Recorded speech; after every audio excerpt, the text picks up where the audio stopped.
Libro de Lucas, capítulo 14. El libro de Lucas, decía Pablo, Lucas, el médico amado.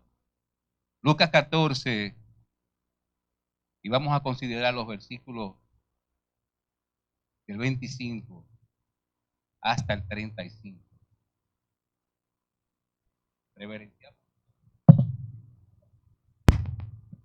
Reverenciamos nosotros la palabra y nos ponemos sobre nuestros pies. Y leemos en este hermoso día lo que el Señor nos tiene preparado. Lucas 14, verso 25.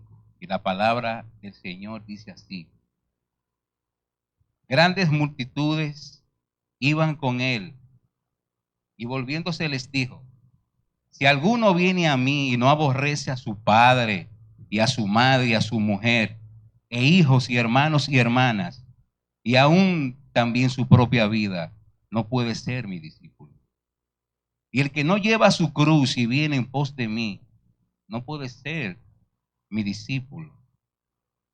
Porque ¿quién de vosotros, queriendo edificar una torre, no se sienta primero y calcula los gastos a ver si tiene lo que necesita para acabarla? No sea que después que haya puesto el cimiento y no pueda acabarla, todos los que lo vean comiencen a hacer burla de él, diciendo: este hombre comenzó a edificar y no pudo acabar. ¿O qué rey, al marchar a la guerra contra otro rey, no se sienta primero y considera si puede hacer frente con 10,000 a aquel que viene con él con 20,000? Y no se puede cuando el otro está todavía lejos y le envía una embajada y le pide condiciones de paz. Así pues, cualquiera de vosotros que no renuncia a todo lo que posee, no puede ser mi discípulo. Buena es la sal, mas si la sal se hiciera insípida, ¿con qué se sazonará?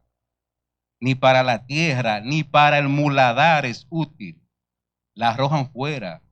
El que tiene oídos para oír, oiga. Señor, gracias te damos. Gracias, Señor, por tu palabra. Gracias, Señor, porque ellas son vivas también y eficaces, Padre Celestial. Señor, te pido que me ayudes, Señor, en esta mañana. Gracias, Padre, con palabras precisas, Señor, Padre amado, en el nombre de Cristo. Amén. Y hoy vengo a hablarle acerca del precio por seguir a Cristo. Si nosotros hemos cantado y hemos entendido la alabanza que hace un momento pasó, y hemos decidido que vamos a seguir a Cristo todos los días de nuestras vidas, ha de tú entender y saber que si vas a seguir a Cristo, tú vas a pagar un precio. Amén.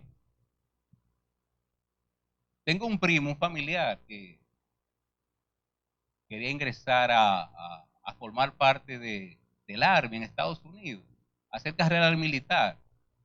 Y conversando con él, yo le preguntaba que cómo él había logrado esto, cómo él había podido ingresar a formar parte de esta prestigiosa armada. Y él me decía que ingresar era sencillo comparado con lo que él tenía que hacer dentro una vez él ingresaba. Y entre una serie de documentaciones que él tenía que presentar, ¿verdad? Y aplicar, llenar formas y entre otras. En fin, el ingreso es gratis. Ahora, una vez ingresa y una vez tú firmas, la responsabilidad que tú tienes que hacer y el compromiso, una vez tú entras, ingresas, es bastante alto. Es un precio que tú tienes que pagar. Ya tú le perteneces, me dice, ya a la armada. Ellos te levantan a la hora que ellos quieren que tú te levantes. Ellos te mandan a acostar a la hora que ellos te dicen. Ellos te dan de comer la comida que ellos te preparan. Ellos te mandan y te obligan a hacer ejercicio muy fuerte, pero tú tienes que hacerlo. Ellos te envían inclusive a sitios hostiles. Si se arma un conflicto bélico, por ejemplo, y te necesita la armada, tú tienes que ir y tú no puedes negarte a eso. De modo que la salvación y el discipulado funcionan prácticamente de esta misma forma. Nuestra salvación fue pagada. en la cruz del Calvario, lo que hemos cantado. Fue totalmente gratis, mis queridos hermanos. Cristo se hizo pecado y ese pecado fue lo que nos sustituyó. Cristo fue sustituido y compró nuestra salvación. Ahora, una vez nosotros hemos obtenido ese regalo, esa salvación gratuita, debemos pagar un precio. Debemos seguir adelante.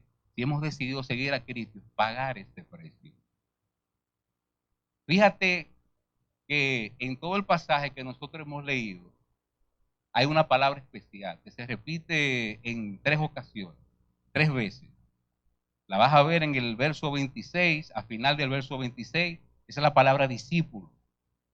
La vas a ver también en el versículo 27 y también la vas a ver al final del versículo 33, la palabra discípulo. En Oriente siempre se ha enseñado que si el alumno no supera al maestro, pues no es bueno el alumno, mucho menos el maestro. Mientras que acá en esta parte del mundo, en Occidente, se nos ha enseñado que el alumno jamás superaría al maestro. Ahora, ¿qué dice Cristo? ¿Qué dice la Biblia con relación a ese pequeño particular? Cristo dice en Mateo 10, 25, bástale al discípulo parecerse a su maestro. Un discípulo no es más que alguien que ha sido bautizado, está decidido a cargar sobre sus hombros la cruz de Cristo, se ha negado a sí mismo para seguir adelante, para seguir a Cristo, para obedecer a Cristo en todo lo que Cristo a él le demande. Eso es un discípulo. De entrada, vamos a ver el primer punto en el verso 25. Y vamos nosotros a estudiar los grupos que habían en las multitudes, en aquellas grandes multitudes que seguían a Jesús. Fíjate que no está en singular, grande multitud, está en plural. Grandes multitudes seguían a Jesús. Y que si nosotros revisamos capítulos anteriores o revisamos nosotros otros evangelios, nos vamos a dar cuenta que Jesús en una ocasión multiplica panes y peces y alimenta a 5,000, sin contar mujeres y niños. Es decir, estamos hablando de unos 15,000 a unas 18,000 personas. Y toda esa gente seguía tras Jesús. Pero también Jesús hizo milagros, hizo grandes prodigios, limpió leprosos, sanó enfermos, le dio vista a ciegos, levantó a personas ya muertas, resucitó muertos. O sea, Cristo había obtenido una gran fama en medio de toda esta gente, en medio de toda esta nación, pero Cristo no quería fama, ningún tipo de fama terrenal. Cristo estaba claro, Cristo sabía el propósito para lo cual Él había venido a la tierra. De modo que estos grupos se habían acercado a Cristo. Y un primer grupo se había acercado a Cristo sencillamente por lo que Cristo podía hacer, por las ventajas que Cristo le podía dar, por los favores que Cristo le podía ofrecer. Pero había otro grupo que entendían que ante la popularidad de Jesucristo, Cristo podía ocupar una posición política en el imperio.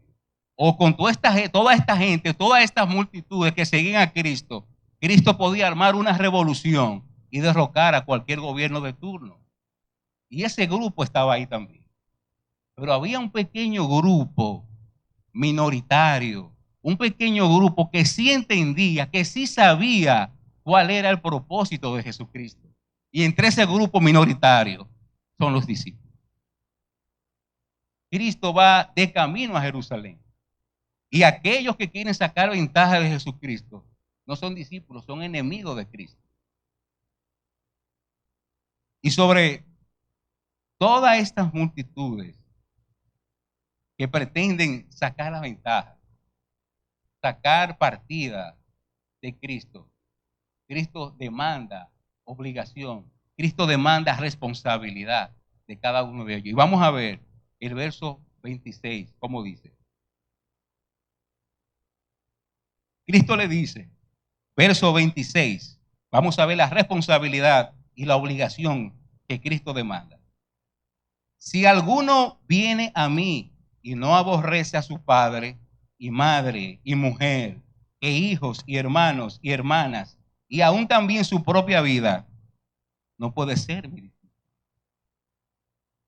Cristo ahora está utilizando palabras fuertes, palabras drásticas, palabras negativas a toda aquella gente, a todas aquellas multitudes.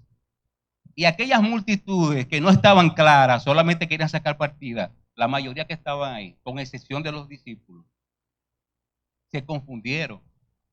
Porque a pesar de que seguían a Jesucristo, sabían que en la ley de Moisés, es decir, en los mandamientos, tú no podías, tú tenías que honrar a tu padre y a tu madre. Y lo que Cristo le está diciendo ahora, de entrada, es que tú tienes que aborrecer a tu familia. Y esto entonces choca contra toda aquella multitud. Estos dicen, se confunden. Y precisamente eso es lo que está haciendo Cristo, confundiendo sus mentes. Y Cristo demanda de ellos que tú odies a la familia, que tú aborrezcas. Le dice Cristo a esa multitud. Pero Cristo no está demandando que tú odies a tu familia. Porque sería todo lo contrario, como establece Pablo en la primera carta a Timoteo, capítulo 5, verso 8. Que el que no provee para su casa, especialmente para los suyos, ha negado la fe y es peor que un incrédulo. O también eso chocaría con el quinto mandamiento, que tú debes honrar a tu padre y a tu madre, que es conforme a lo que Dios te da en todos los días de la tierra. Y la clave de todo esto, nosotros la encontramos en el libro de Mateo. Mateo 10:37. Jesús dice, el que ama a padre o madre más que a mí, no es digno de mí. El que ama a hijo o hija más que a mí, no es digno de mí. Cristo no está diciendo que aborrezca a tu familia. Cristo está diciendo que me ames a mí por encima de tu familia, por encima de tu esposa, por encima de tu esposo, por encima de tus hijos, por encima de todos tus hermanos. Pero esas multitudes que estaban en ese momento no le entendieron así.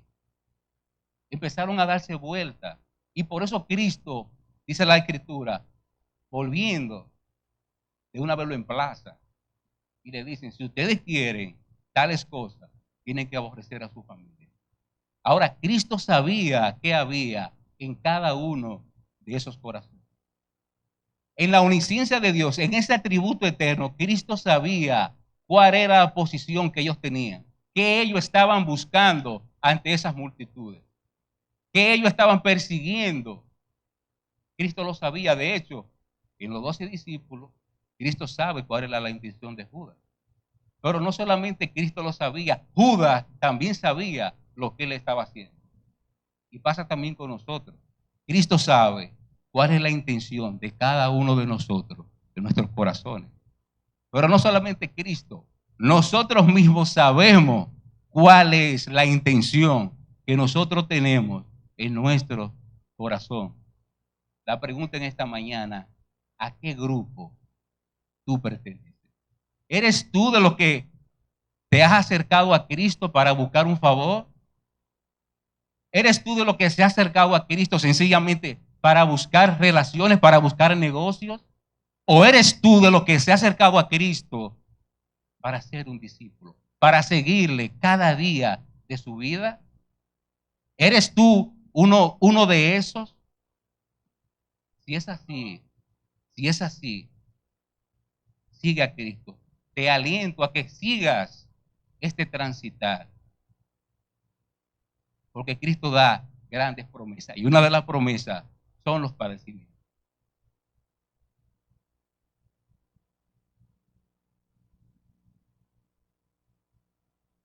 Ahora, ya nosotros hemos visto los diferentes grupos que hay. Hemos visto los grupos, hemos visto la responsabilidad que Cristo demanda de aquel que ha decidido seguir, de aquel que le ha confesado. Ahora nosotros vamos a ver la cruz, el precio de la cruz. y lo hemos cantado. El precio de la cruz, verso 27, dice, y el que no lleva su cruz y viene en pos de mí, tampoco puede ser mi discípulo, Cristo lo dice. Y esta ilustración que Cristo utiliza es una ilustración bastante drástica, porque ahora Cristo, en el contrato de las obligaciones que le ha designado a aquellos que le siguen, ahora Cristo le hace adendum. Cristo ahora le agrega más al contrato. Y ese contrato ya nosotros lo firmamos hace tiempo. Nosotros estamos obligados a cumplir con todo lo que Cristo nos demanda. De hecho, esa ilustración tan drástica, todos las entendieron. Todos las entendieron.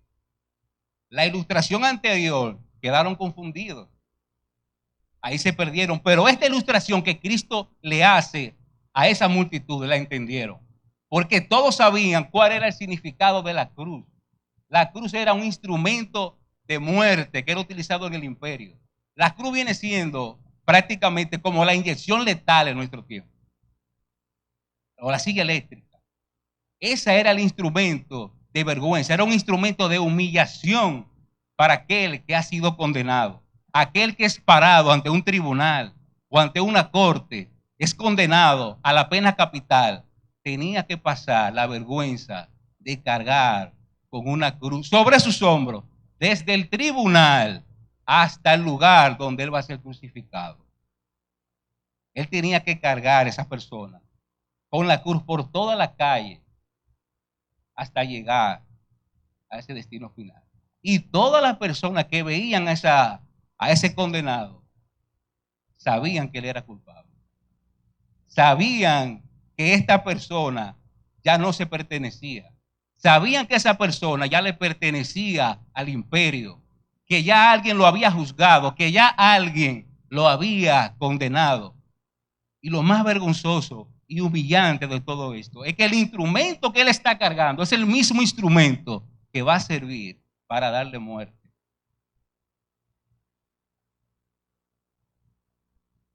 Esa misma ilustración, Cristo nos la pone a nosotros hoy día. Nosotros comparecimos ante un tribunal, el tribunal de Dios, y fuimos todos hallados culpables. Culpables a una pena capital, a cargar una cruz, a pasar la humillación, la gran sumisión ante el imperio, caminar por todas las calles, que nos llamen ladrón, que nos llamen, que nos escupan la cara, que nos digan delincuente, cargar hasta el destino final, hasta que esa cruz cobre mi vida. Y sería un tanto irónico que Jesús utiliza esa ilustración con todas las multitudes. Y en apenas unos días, quien va a ser crucificado es Cristo. Cristo es llevado ante Pilato, ante esa tribuna, y su esposa le dice a Pilato, este hombre es inocente. Y como quiera lo condena. A mí me ha tocado ver en los tribunales, cuando condenan a una persona, siendo culpable, desesperar, llorar, a veces quieren hasta tirarse de los segundos, del segundo nivel, tercer nivel, porque es bastante, siendo culpable. Y Cristo, siendo inocente, según dice el libro de Isaías, enmudeció, no abrió su boca, caminó normal, llevó la cruz que tú y yo debíamos cargar.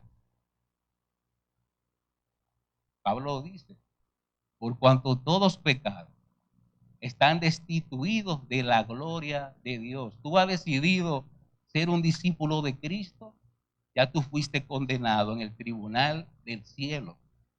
Estás condenado a cargar tu cruz, a seguir las pisadas de Cristo, a seguir las huellas que Cristo dejó de camino al Gólgota. Tú tienes que transitar también por ahí. Tú tienes que seguir, trillar por ese mismo camino que Jesús caminó. ¿Has decidido tú ser un discípulo ciertamente de Cristo? ¿Has decidido tú seguir sus pasos? ¿Has decidido tú alabarle, bendecir su nombre para que Él te siga todos los días de tu vida? Debes saber que tú vas a pagar un precio y que tú vas a sufrir grandes padecimientos. Amén.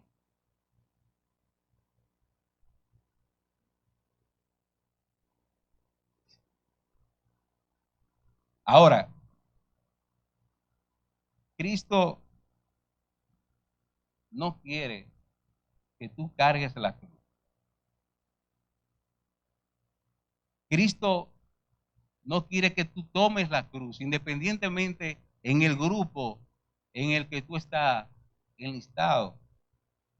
Cristo quiere que tú antes de cargar la cruz de Él, tú calcules el precio, que tú calcules el costo, que te va a costar a ti cargar su cruz. Cristo quiere eso. A Cristo no le interesan multitudes. Cristo no está buscando multitudes y se lo dice a ellos. Cristo está buscando discípulos que le sigan a Él. Cristo quiere que tú con paciencia, con inteligencia, con prudencia, tú calcules el precio que te va a costar seguirle a Él. Verso 28 al 33. Dice así, del 28. Porque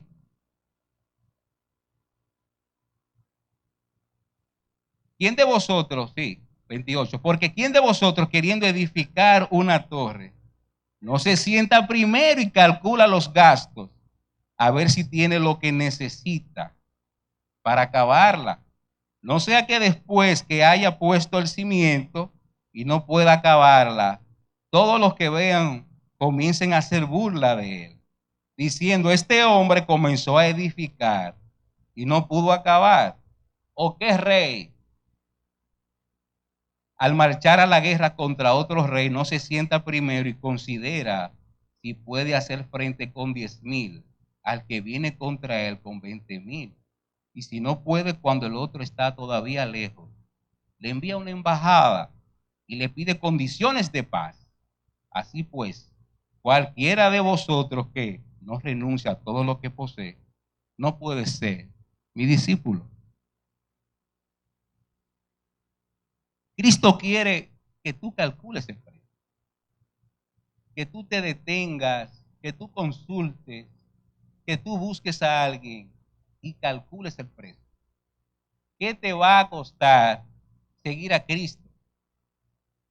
Y desde el verso 28 al 33, Cristo infiere dos parábolas. Una primera parte de esas parábolas está contenida en el verso 28 y 30, y la otra segunda parábola del verso 31 al 32. La primera parábola, Cristo demanda que tú calcules el precio por tú seguirle a Él. Ahora, la segunda parábola que Jesús infiere, Cristo te dice que calcules el precio por tú no seguirle a Él. Y vamos a explicar eso. ¿Se entendió claro? La primera parábola para que tú calcules el precio de seguir a Cristo. Y la segunda parábola, ¿cuál va a ser el precio por tú no seguirle a Él? Y la primera parábola es sencilla, la puede explicar cualquiera. Comienza diciendo, ¿quién de vosotros queriendo hacer una torre no se sienta primero y calcula los gastos a ver si tiene todo lo que necesita para acabarla? Y es sencillo. Un constructor, cualquier persona que decide construir, ¿verdad? Primero busca un ingeniero, un maestro constructor, ¿verdad? Y planifica, ¿verdad? Hacen un diseñito, un croquis, un ingeniero un plano, etcétera.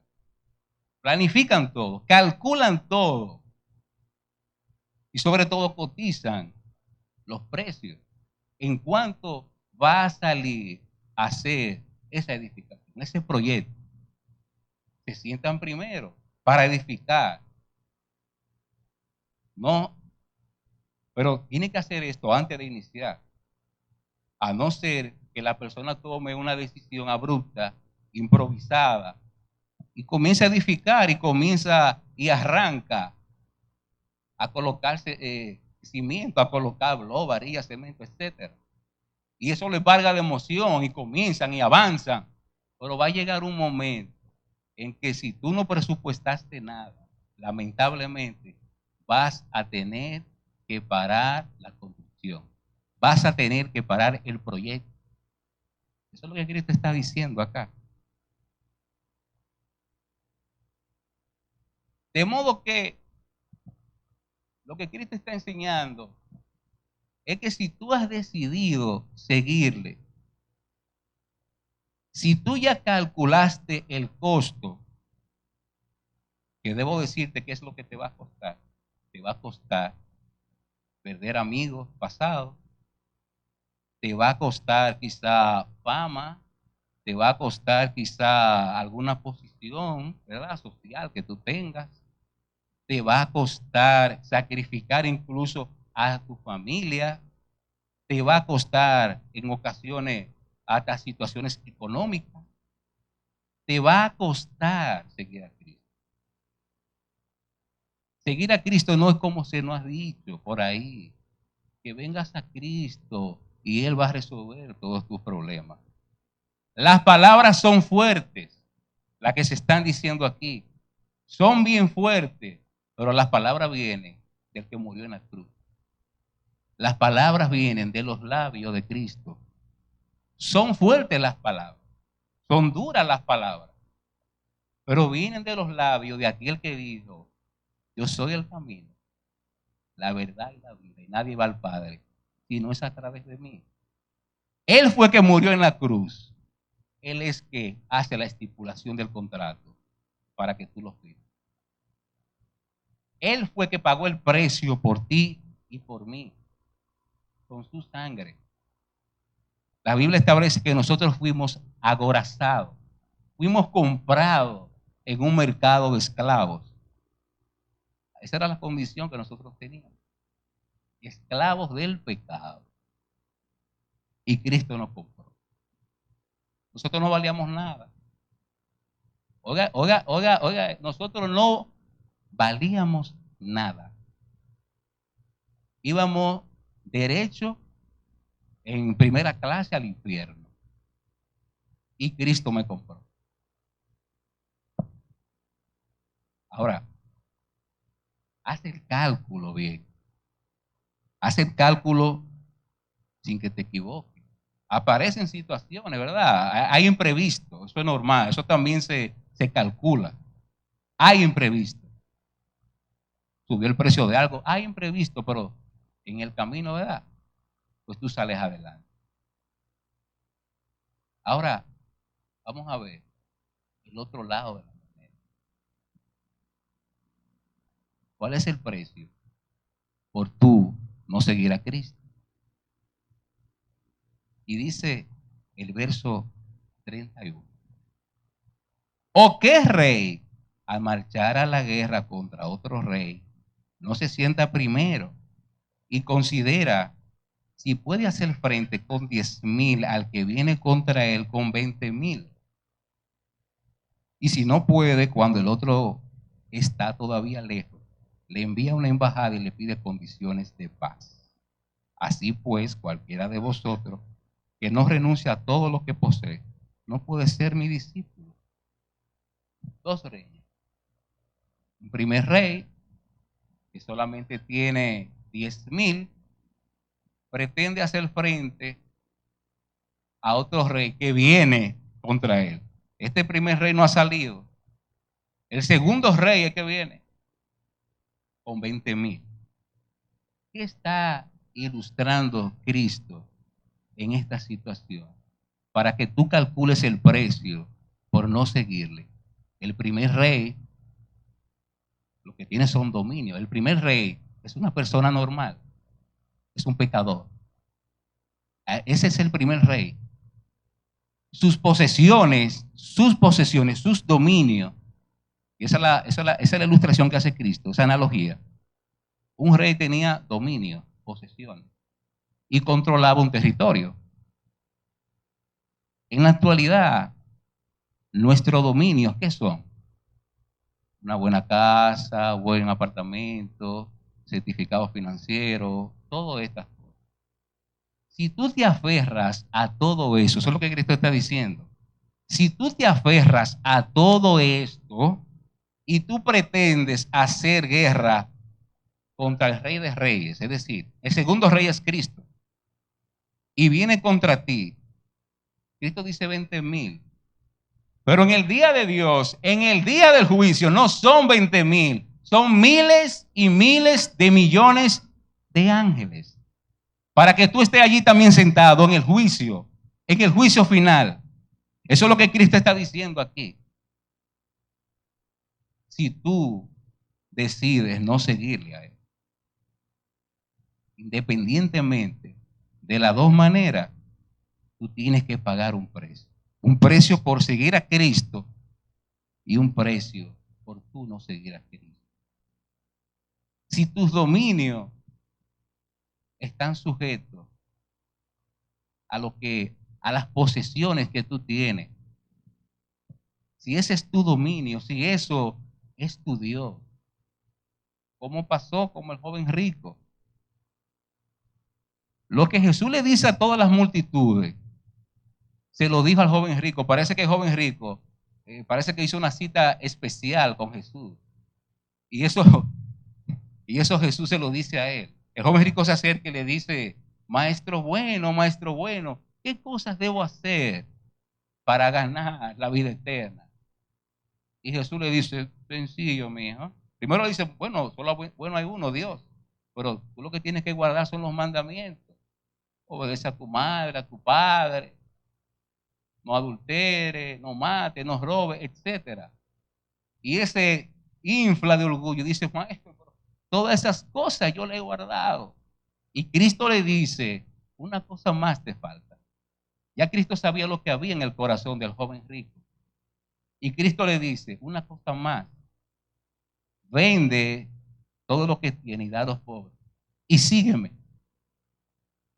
Y el joven rico, con sus dominios, con sus posesiones, decidió irse con sus 10,000, es decir, con su dominio. Eso es lo que Cristo está infiriendo en esa pequeñita parábola. El joven rico mejor se va callado, se va enojado. Y Cristo le abrió el evangelio a ese joven. Los invitó a seguir. Si tú tienes posesiones aquí en la tierra, allá te esperan posesiones eternas. Aquí son pasajeras.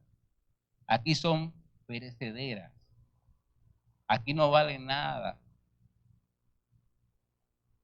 Ahora, tampoco Cristo te está diciendo que venda todo lo que tú tienes, que todas las posesiones que tú tienes que liquidarlas, todo tu patrimonio, donarla, darla. O Cristo tampoco te está diciendo que tú hagas un voto de pobreza, que te quedes pobre. No, no es eso. Es lo mismo que Cristo demanda cuando le dice que aborrezcan a su familia. Es que tú ames más a Cristo que las posesiones que tú tienes. Y eso pasó con el joven rico. El joven rico, en vez de seguir a Cristo, escogió sus posesiones. Escogió su Dios que es el dinero. Por eso dice la Escritura, y él se marchó enojado, porque sus posesiones eran muchas.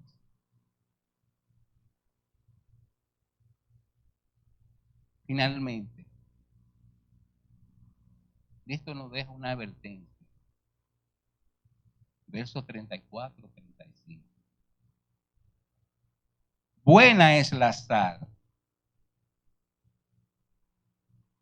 mas si la sal se hiciera insípida, ¿con qué se sazonará? Ni para la tierra ni para el muladar es útil. La arrojan fuera. El que tiene oídos para oír, oiga, hay una advertencia. Buena es la sal. Por eso Jesús en Mateo dice que vosotros sois la sal de la tierra. La sal es un preservante natural. La sal sirve para que los alimentos no entren en putrefacción. Era lo que se usaba en la antigüedad. La sal servía hasta para fertilizar la tierra. Sirve la sal. Pero Jesús habla de una sal insípida, de una sal prácticamente falsa, de una sal que no puede dar sabor.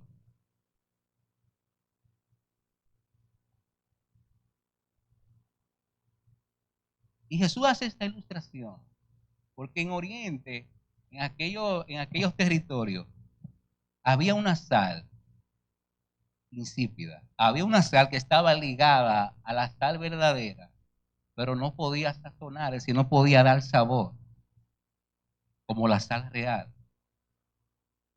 Esa sal estaba ligada con la sal real. Y eso pasa en las congregaciones. Hay una sal insípida ligada con la sal real. Lo mismo pasa cuando Jesús hace la reflexión del trigo y la cizaña. Ahora, no nos corresponde a nosotros decir ese es trigo, ese es cizaña, o ese es sal, o aquel es sal insípida. Eso es cuando venga el juicio de Dios. Él va a determinar. Él es quien sabe que nosotros tenemos en cada uno de nuestros corazones. Y esa sal insípida no podía ser útil para nada, dice Jesús, ni para la tierra, ni para el muladar existe. ¿Qué es el muladar? El muladar era como una especie de caballeriza, ¿verdad? Y ahí tiraban todo el estiércol de los animales, animales en putrefacción.